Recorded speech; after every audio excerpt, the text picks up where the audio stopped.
I'm definitely going back.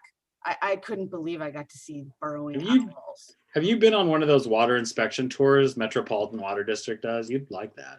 I did. That's sort of what lit the fire. I went up to the Owens Valley. I'm bringing my family there soon.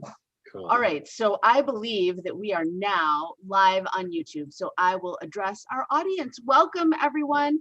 Thank you so much for joining Turanga Ranch tonight on a Wednesday at 7 o'clock. I know that it is a totally different time. It is a totally different day, but we are still talking urban wildlife with the coolest people in town. So tonight, get ready. We've got about 45 minutes worth of good times with my friend, Dan Cooper. So here we are.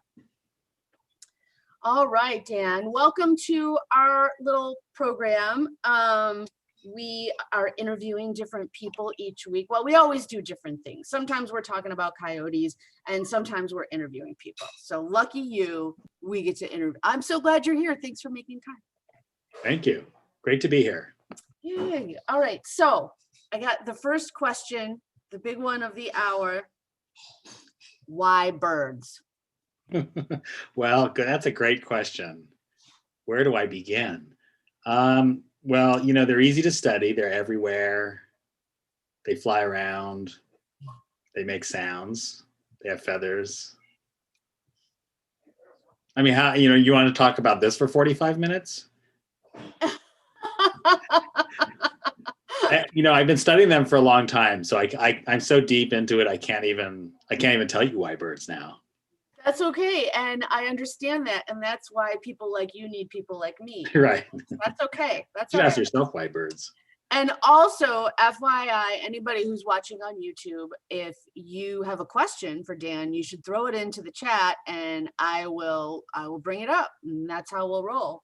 Nice. All right, so tell us, we know that you are an urban ecologist. We know that you are doing programs and teaching all kinds of stuff all over the area. What is your how do you know so much about birds and native plants and urban ecology in general? Well, I live in an urban area, that's for one. So, here in LA, we're surrounded by the city, and you can't help but think about some of those big questions about urban ecology. What's the effect of us on all the creatures around town? So I was interested in animals from a really young age. I used to draw animals and just was into like drawing fish and, dinosaurs, just like a lot of little kids. And then it just stuck with birds, and I don't know, seemed to work, paid the rent. And then once I got in too deep, then I couldn't escape birds. And it was like, I had to do it. It's my calling. Is that the question? The rent? Really? Birds? They have paid the rent, yes. And the mortgage. Right. Now the mortgage. I've moved on. First they were paying the rent. Now they're paying the mortgage. That is success. Mm-hmm. I love it. All right. Okay, something happened with my screen and I can't see you. And my husband's going to come and save me in a minute. We talk about birds. Oh my gosh. So what are you doing every day? What kind of work are you doing? Well, so today I was doing an analysis on global raptors, trying to see which raptors around the world live in cities and sort of the traits. I'm working on a PhD right now at UCLA, so I have to do a lot of number crunching with programs. And so I was making graphs about raptors and just reading about raptors in a big raptor book. Hold on. I was reading this Raptors of the World book, so that's what was occupying most of my day. Oh, wow. Oh my goodness. Oh my goodness. All right. So let's get to like. Are you ordering dinner? Am I what? Are you ordering dinner? Am I ordering dinner? No, I know, right? No, something just happened to my screen. And I'm literally texting my husband to come here, and you're about to see his face probably. I can't see you. All I see is this blue thing on the bottom of my screen. Oh, that's me. I've turned into a blue blob. Okay, I'm gonna give him the mouse here and he's gonna, but we're gonna keep talking. It's just, Yeah. if I look distracted, that's because, see, look, it's doing a circle thing. Okay, I don't know. Technology makes me crazy. I'm just glad we're here right now. Okay, so tell us about, what is bird monitoring? Oh, bird monitoring. Well, in order to keep busy throughout the day, we have to think of ways we can interact with birds. And one of the things we do is we count them. And so ideally, we return to the same place year after year, count the numbers of birds in some standardized way, and then compare that to prior counts. And so a lot of monitoring is really just, how many did we find this year versus last month or last year or whatever. So it's thinking of increasingly complicated ways to just count birds over and over again. Interesting. So how long have you been doing this? Well, I went on my first Christmas bird count probably when I was like 8 or 9. And then I just haven't stopped doing that. And now I run a Christmas bird count. I compile the Los Angeles Christmas bird count that we do every year around LA. Oh my goodness, I am so excited about that. Can you tell me more about that? Because I think okay, that's a question. So can you be someone like me who's sort of like, I kind of know birds a little bit, you could teach me, or you gotta be like sort of someone who kind of knows what you're doing to participate in something like that? Well, I think you could come in at any skill level. So someone like you who may not know what every bird is, you probably have a good idea what the birds are in your backyard because you see them every day. And so at least you can identify maybe a handful of those, like mockingbird and scrub jay. And on that day, if you're inside the count circle, you can just count in your backyard. You can sit on your porch and just count for an hour and just write it down and then submit the data to the Audubon website, and then you're good to go. You are a member of the Christmas count community at that point. And where is your circle? Oh, my circle, well, all the circles are 7.5 mile radius circles, and ours goes from the middle of Griffith Park down to Museum of Natural History, roughly, out to LAX, up to kind of Mandeville Canyon, Brentwood, over the hill into Forest Lawn, and then back. And so it takes in all of West LA, Hollywood, all of Culver City, UCLA, and Koreatown. Yeah, a little bit of Silver Lake. It actually cuts across Silver Lake Reservoir. So if you were to count on that day, you would have to put your hand over one of your eyes so you couldn't see the other side of the reservoir. That's how I would. That's great. That's perfect. Just count on the left side of the reservoir. Now, what if you don't live there? Can you just go somewhere and count birds if you want to participate? Yeah, in years past, I'm talking about pre-COVID days, you would join a group and you would walk around maybe Ferndale and Griffith Park, and you'd write stuff down, or the leader would, and you'd help spot. So you'd say, oh, what's that? And then the leader would say, that's a white-breasted nuthatch. And it would be a fun sort of, collegial experience there. But now with COVID, we really have to count socially distanced, and we can't really form groups this year. So hopefully next year we'll be able to go back to counting in groups. So if I want to be in a group, how do I make sure I'm in? How do I make sure wait a year, or you could find a group of your own in your immediate family or friends a trusted friend or two, and you could form a group. Just email me the plan where you want to go, and I'll give you a route you could take, or just think of some place to send you. That sounds awesome. So Now this is through Audubon also? It's through you and Audubon and you're doing it with them? Or they're always doing it and you're doing a piece of it? Yes, the latter. Okay. The latter. So the Audubon sort of took this on 100 years ago, and we're just going to do the Christmas bird count every year. It started out, I don't know if you know this, it started out with a Christmas bird shoot. And so you would, after or before Christmas dinner, which would be lunch, you would go out in the woods with your family and friends and try to shoot as many birds as you could. And then you kind of come home, you gather around the Yule log and, eat your ham or whatever. Well, in the years following the sort of raising of consciousness about conservation in the early 1900s, that shifted through the efforts of some early New York ornithologists and bird lovers. And they decided to change it to the Christmas bird count, which is less dramatic, but less bloodshed, which is good for the birds. That's awesome. Oh my goodness. Talk about turning something really bad around into something really cool. That's right. And so they do this all probably throughout, is it just the United States or is it like a worldwide effort? It's worldwide. I mean, it started in New York. So like a lot of things on Earth, it's sort of centered in the Northeast, but it's been imported and now they do it in Ecuador. I mean, they do it everywhere. It's not as big as in the US. I mean, we have hundreds of count circles around the US. I think we have 500 around the US. Wow. Yeah. I mean, we have a lot of count circles. And some of them are really big. Like some of them have a big compilation dinner. I think Santa Barbara has 200 people every year, even more, some of those. We tried to have a dinner, but it's LA, so no one wanted to drive across town at 6:30 in the evening, which I understand. Who wants to do that? So we only had a few people. These are birders. They will drive many miles very quickly to see a rare bird. To see a rare bird, not to have not to have dinner. Chicken Florentine at Chili's or whatever. That's not going to work. So we did it. Actually, we did it at Philippe's. I thought okay, we have to find a place that's worth driving to. And so the only place I could think of in LA fitting that bill was Philippe's. Also, that had a communal table situation where you could actually chat and maybe someone could stand up and hold court.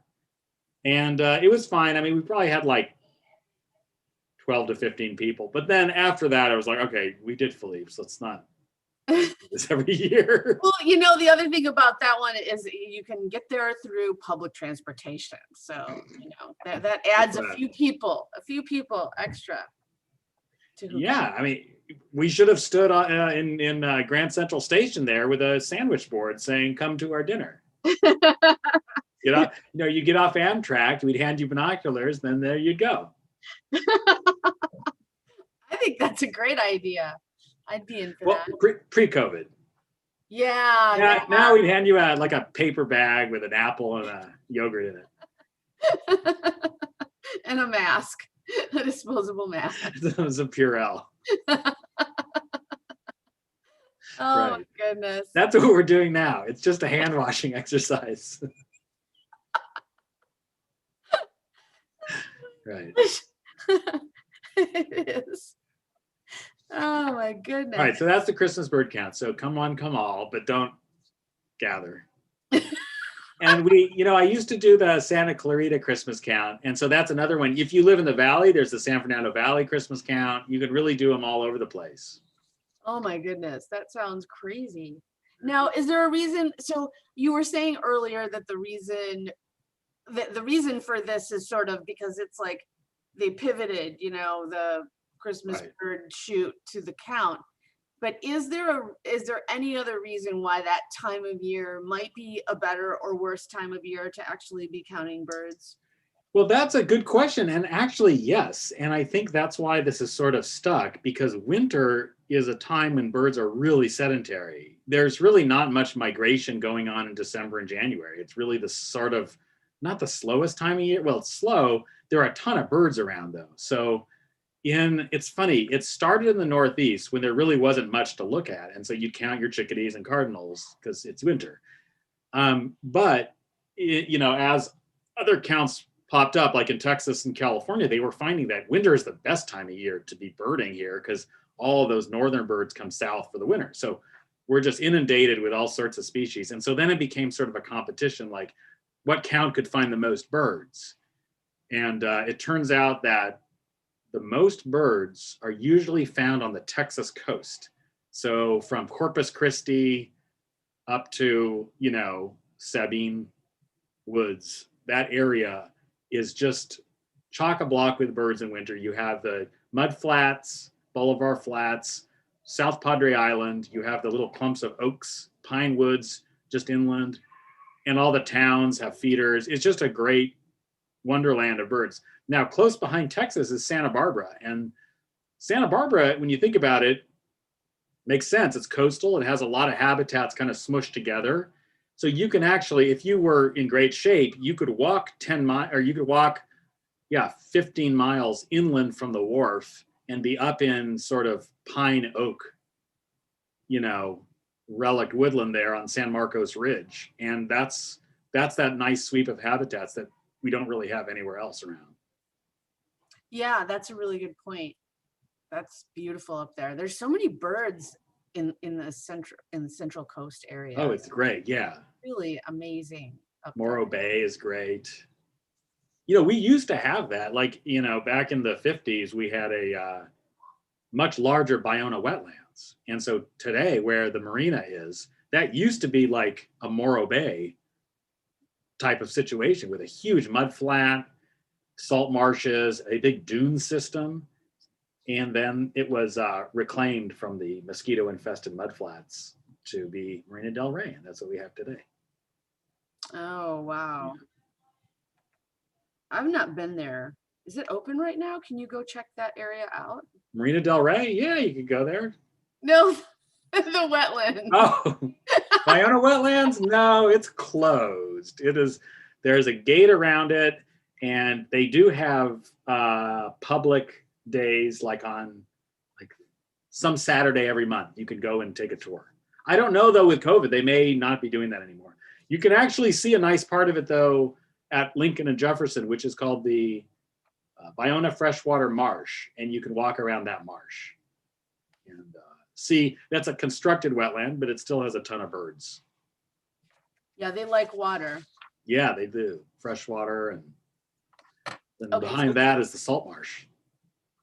Well, and so here's a question I have. This has been bothering me. So I took the family to the Salton Sea for the day, and my mind was blown. My mind was blown. I mean, I was like, I'm going to look for burrowing owls, and I don't care if it takes all day. We're going to look. And I was like, I was so intense about it. And we get out there and we're looking, and all of a sudden they were like everywhere. Right. As soon as you see them, then you can't stop seeing them. Right. It was like, oh, so that was like the most mind-blowing thing ever. Yeah. I love them. They're just so ridiculously cute and amazing and funny, and just, they're just amazing. But what I was really struck by just in general is all of the little marshy areas, right? And I'm guessing that these are salty marshes, and I'm just trying to figure out, are these birds able to drink this water? Because it doesn't seem like they would be able to. And why are they there, and how are they using it? And I mean, I learned about botulism, so that's its own deal, and that's a whole story into itself. But I was actually just like, how do they use that? They're all there. Obviously, they're using it, and they're getting a lot out of it, and it's amazing. And I know they're eating, but how does that work? Yeah, it's a good question. And the simple answer is they're not all using the Salton Sea.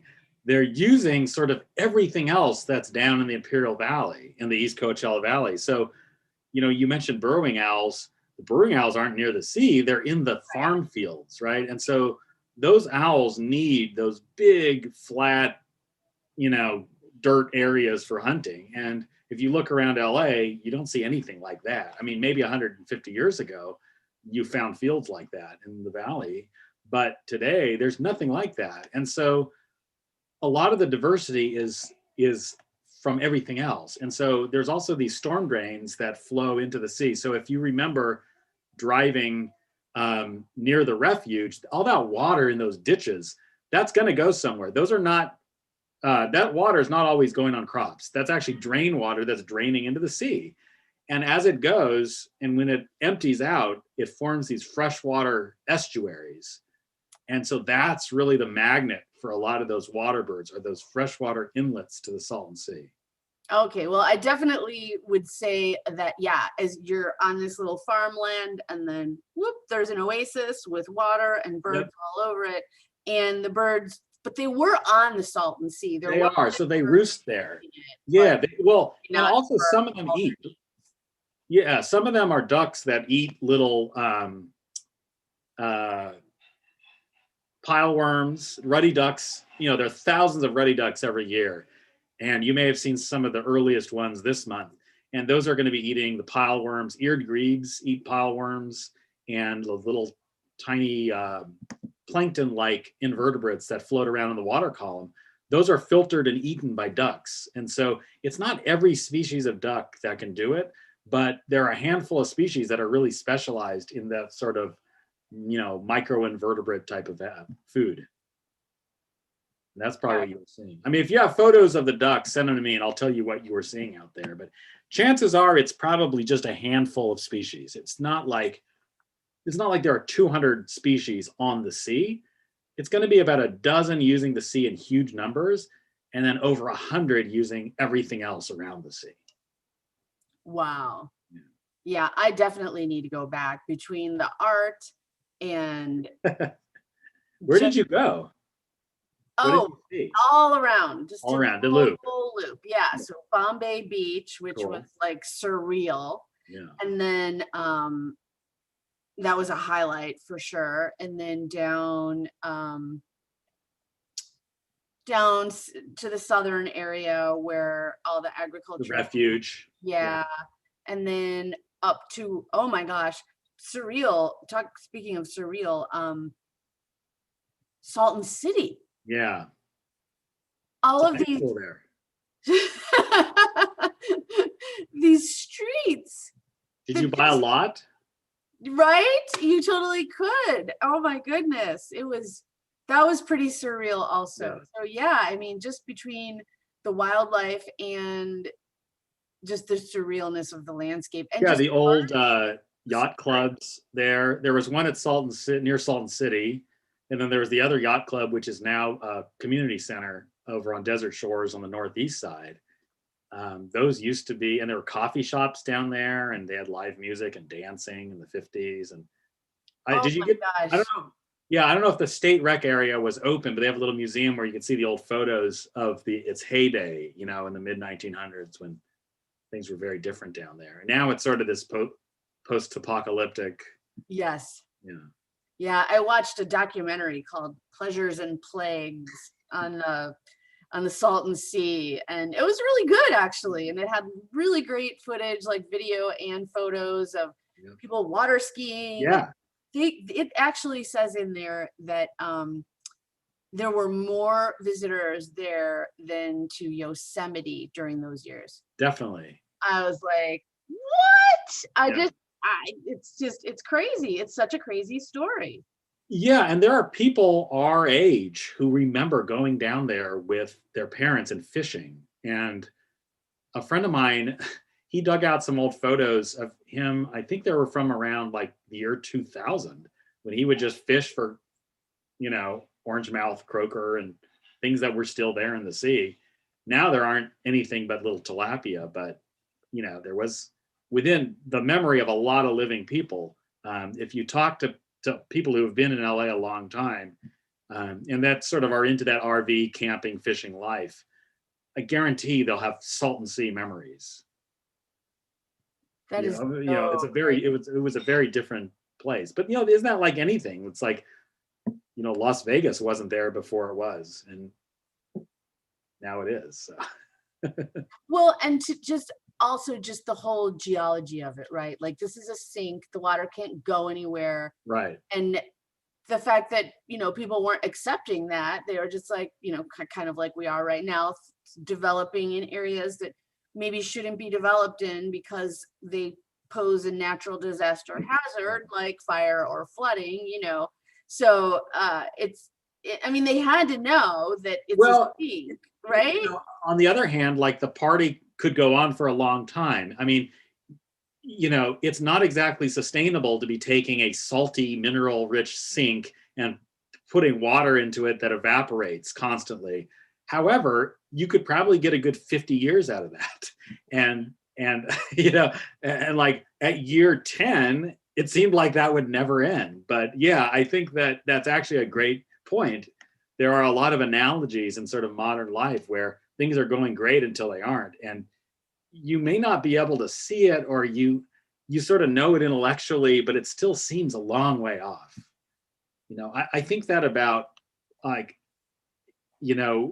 like global warming is sort of the obvious thing. And I think the last couple of years with the summers have sort of like hit people over the head to sort of appreciate what a rise in an average of 2 degrees, 3 degrees Celsius might feel like.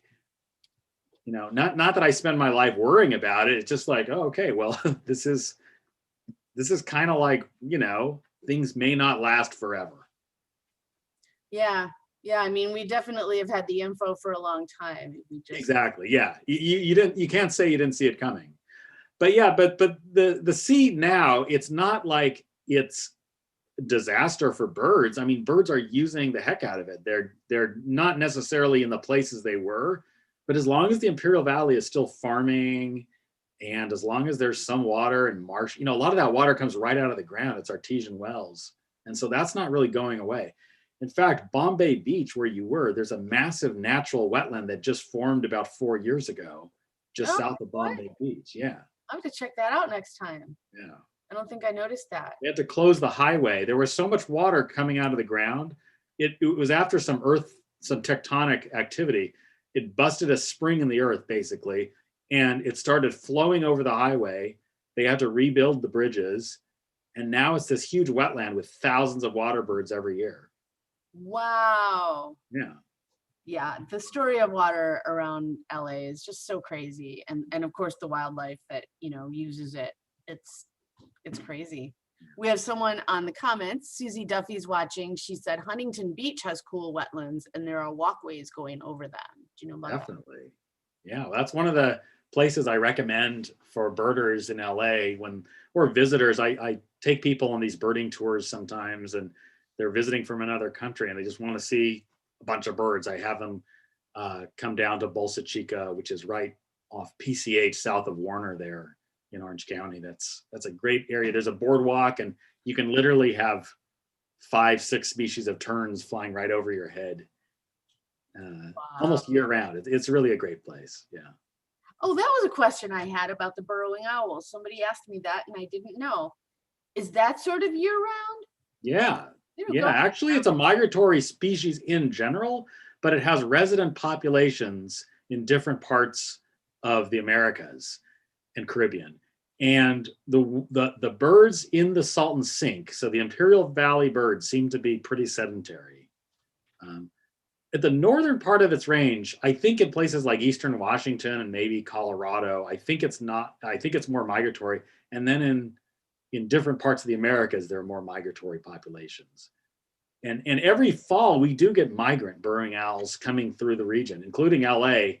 Once in a while, we'll get a call about an owl stuck in a parking garage. And 9 times out of 10, it's a burrowing owl that is en route somewhere else and found a little nook to roost. And often it's not stuck in a parking garage, it's actually living in a parking garage.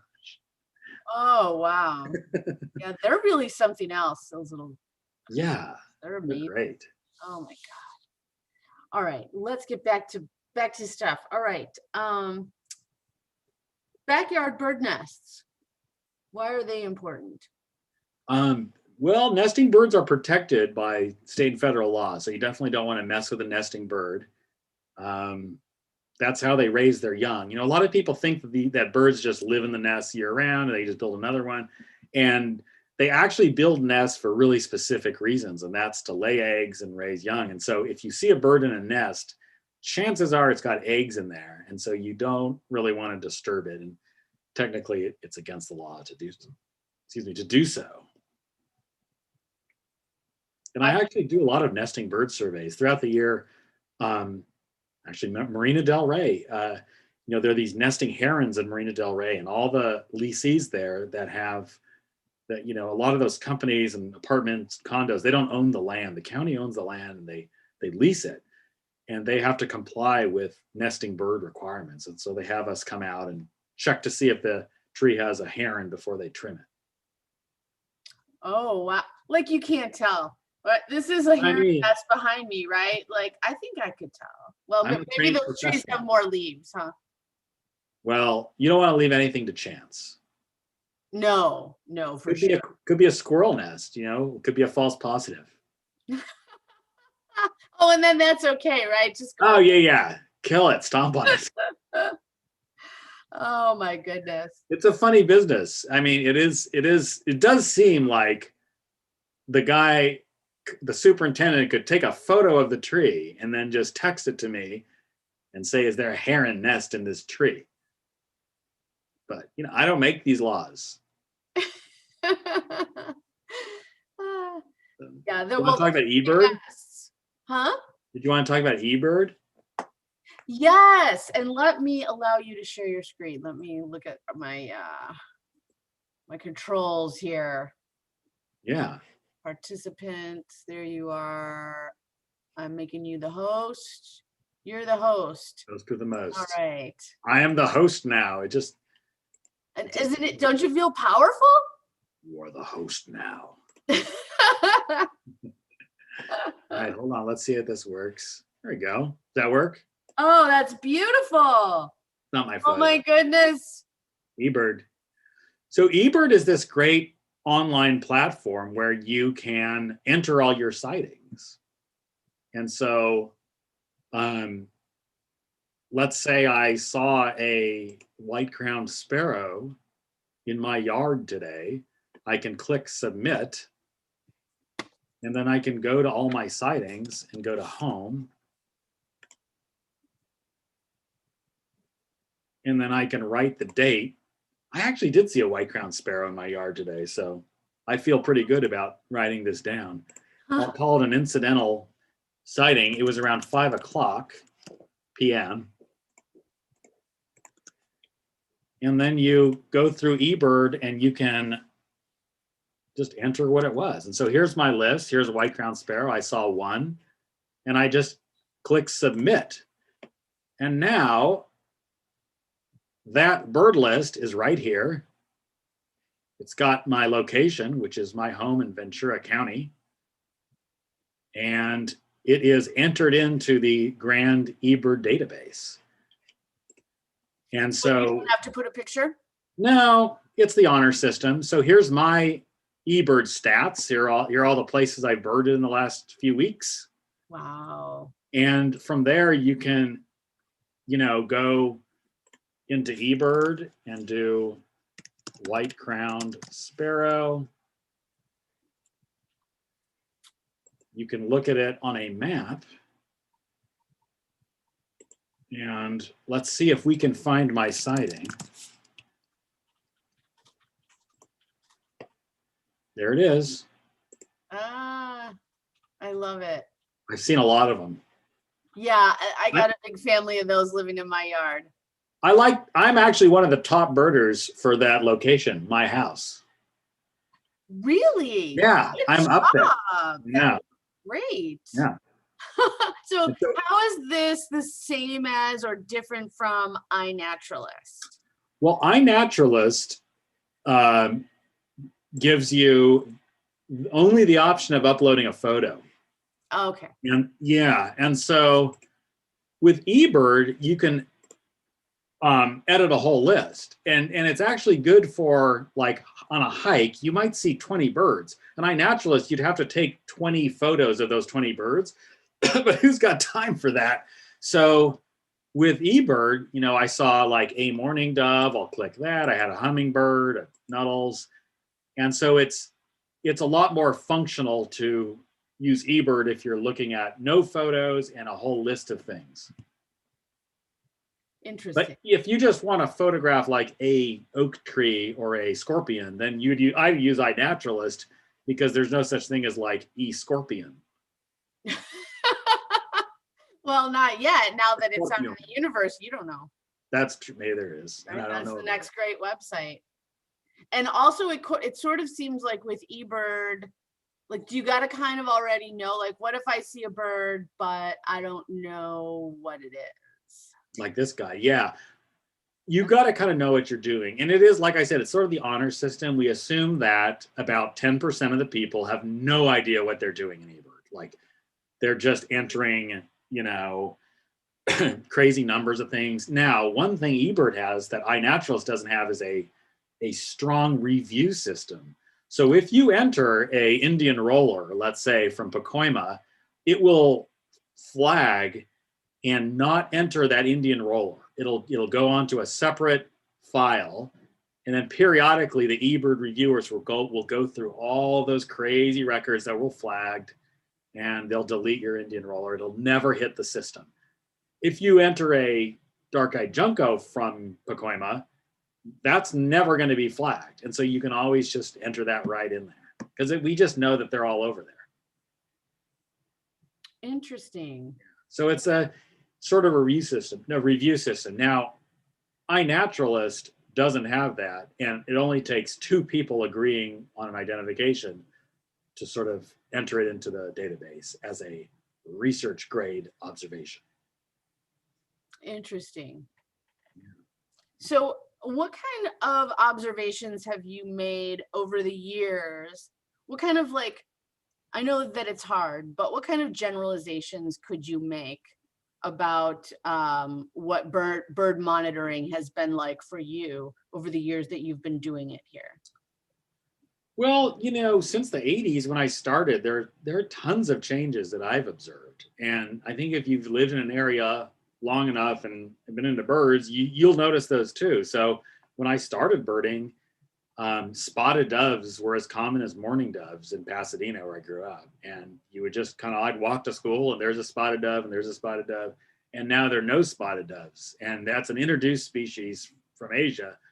But it still is an example of just a bird that went kaput.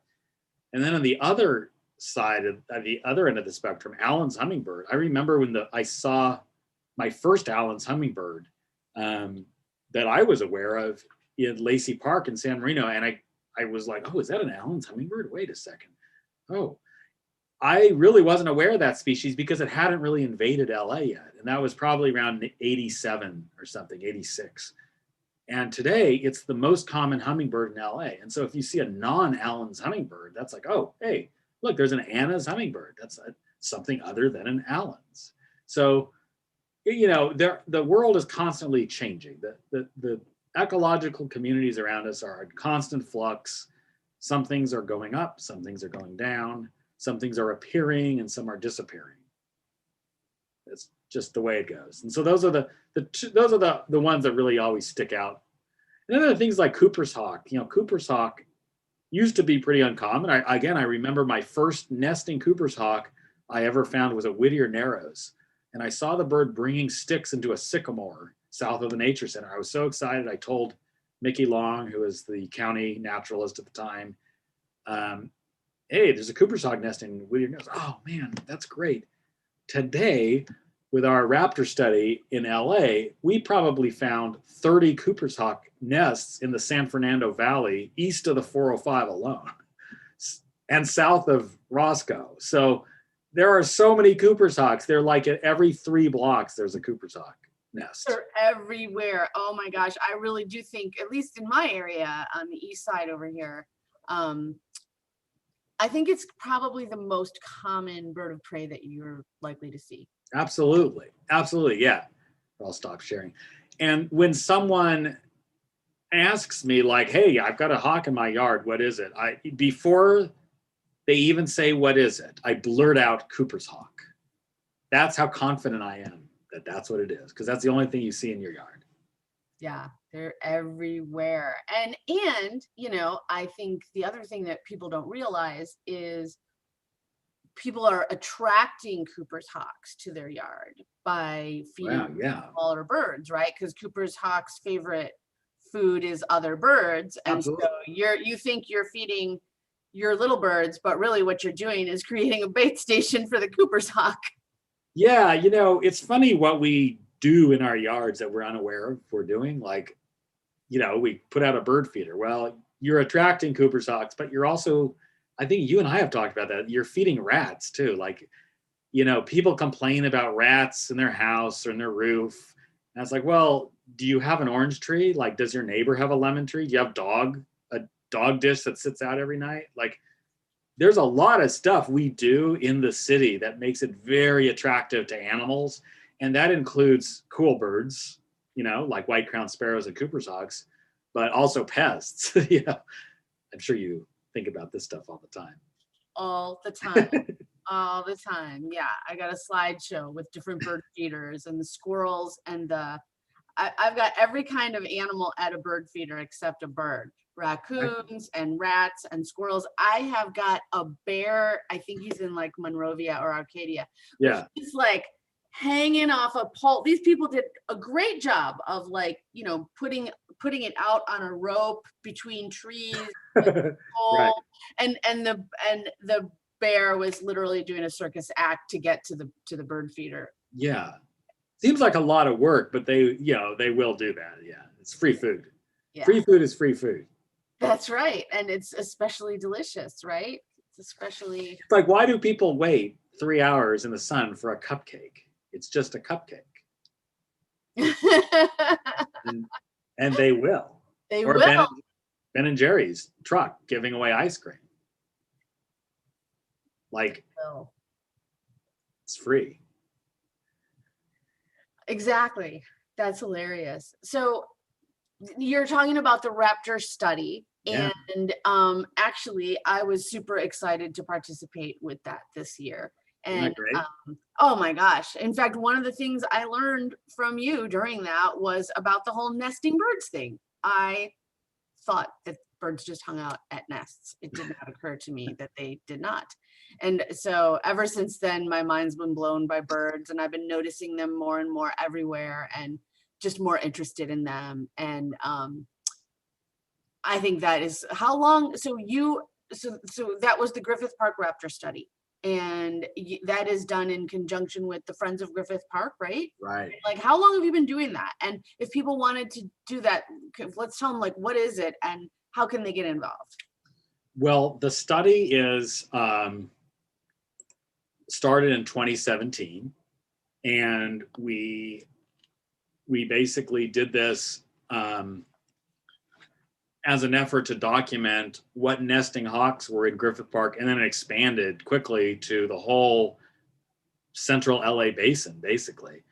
And I think this last year we visited 300 nests or nest sites, and we were probably monitoring 200 nests this year. It was a huge year. No one had anything to do, so we were just monitoring these birds.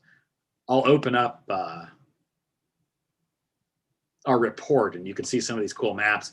It was a great study. And so what people can do is we'll have training sessions this winter in February, and we will probably link you up with a red-tailed hawk nest and a Cooper's hawk nest, so you can survey and monitor both species throughout the season. We'll give you an early nest and a later nest. Oh, that is super cool. Yeah. It was a lot of fun. I had a red-tailed hawk nest. And where was your nest? I think it was Studio City. Nice. I can't remember the street, but it was on a street, and I literally looked just like a lurker sitting outside, got out my car, got my binocs, and there I am looking in someone's backyard from the street. It was awesome. Yeah. The people were super, super great, and they were like, oh yeah, the birders are always here looking at this and that. And it's a really great way to meet fellow Angelinos. Well, yeah. And, I learned stuff I didn't expect to learn, right? Like, I expected certain things, but I didn't expect to learn that, oh my goodness, these birds are totally fine nesting in a backyard where children are screaming. Oh, yeah. And they've been doing it for years. And I was like, I don't know how much longer I can sit here with those children screaming. And they were like right above it. I was like, those are some but then maybe they're using that. Maybe that's part of their game, right? Absolutely. It's coming near these kids. I'm good. It's like a smoke screen to like anything else coming near. Yeah. They'll just hang out. And as long as they know those kids are not going to like levitate and steal an egg, like what do they care if they scream, It's amazing. I just put up on the screen. We have some of these nests we found, these green dots. And you can see that, but Yes. San Fernando Valley, Hollywood Hills nests, and it was amazing. Like there's just so many nests. Your Studio City nest was probably one of these red tails. Yes. But yeah, it was great. And there's tons of nests out there. So you said there were like 200 this year? Something like that. And how many volunteers? We had about 100 volunteers each year. And not all the volunteers stuck with it the whole time, but we definitely like started with 100 and trained up 100. A lot of them stopped this year because of COVID, and like they weren't able to go out and monitor. But then we did. Like we just spent so much time without traffic, walking around. Yeah. I learned a lot, and it's really exciting to me to know that, so many people are so interested and they want to engage like that deeply. Cause it's a bit, it's not really that big of a commitment, but it's a bit of a commitment. It is. It adds up. It's funny. It's like, you don't think once every 2 weeks is going to be anything, but then, I suddenly like, here it is again. Yeah. It's a little bit of a commitment. Yeah. Okay, and I have a question from Rigo Cervantes. Okay. He is a late arrival, but he wasn't sure if we asked, but we didn't. What birds are we expecting to see with fall coming? Great question. Yeah, fall migration is upon us, and we actually are kind of into winter, even though temperature-wise, we're definitely not into winter. Bird-wise, we are. So in your yard, you'll notice white-crowned sparrows, yellow-rumped warblers. Depending on where you live, you could have western bluebirds moving around. Ruby-crowned kinglets are these tiny ones that eat insects. And then the raptors are sort of here year-round, but you might see different ones because they're off their breeding territories and are now just in their wintering mode. And then if you go to lakes, like if you go to Echo Park Lake, for example, you'll see ruddy ducks and coots and, maybe a grebe or two, just things that weren't there in the summer. Cool. Yeah. I love it. All right. Well, I feel, we were going till 7:45. It is 7:48. I could sit and talk to you about birds and all of your projects like forever. It's so much fun. It's so interesting. You have so many different experiences, and it's just super interesting. Yeah, we'll do it again. I'll try to think of more projects. Yeah, well, and I definitely can't wait to participate in, this year, now that I know about this Christmas bird thing, I'm going to try to do that. Definitely. And definitely, I'm already hooked for the Griffith Park Raptor Study. I love everything about it. Every single thing about it, I think is awesome. So, well, thank you for making the time tonight. I know how busy you are. I know how many things you're up to, and I appreciate your time. All right. Happy to do it. Have a great evening. Thanks for the invite. All right. Thank you. Get off to that Audubon talk now. Take care. Bye-bye. All right. Bye-bye. And thank you to everyone for joining us tonight. We have a new time. We are here on Wednesdays at 7 now. We have some super cool new stuff coming up. We've got wildlife photographers coming up, and we've got camera trappers coming up. Yeah, so watch the website, watch the Facebook page so that you can get all of the latest info on that. We'll have a chimp mail coming out. So if you're not on our email list, join so you can get all the latest information. If you're not a subscriber and you love this stuff, please subscribe, because we totally need support, and we love to have an audience when we do these things. And if you liked this video, show us a thumbs up, because then we know which of our programming is more interesting to the people that are watching us. So thank you so much for spending your Wednesday evening with us, and I can't wait to see you next week. And we also have some Tuesday programs going on for kids with a Halloween theme, so check those out.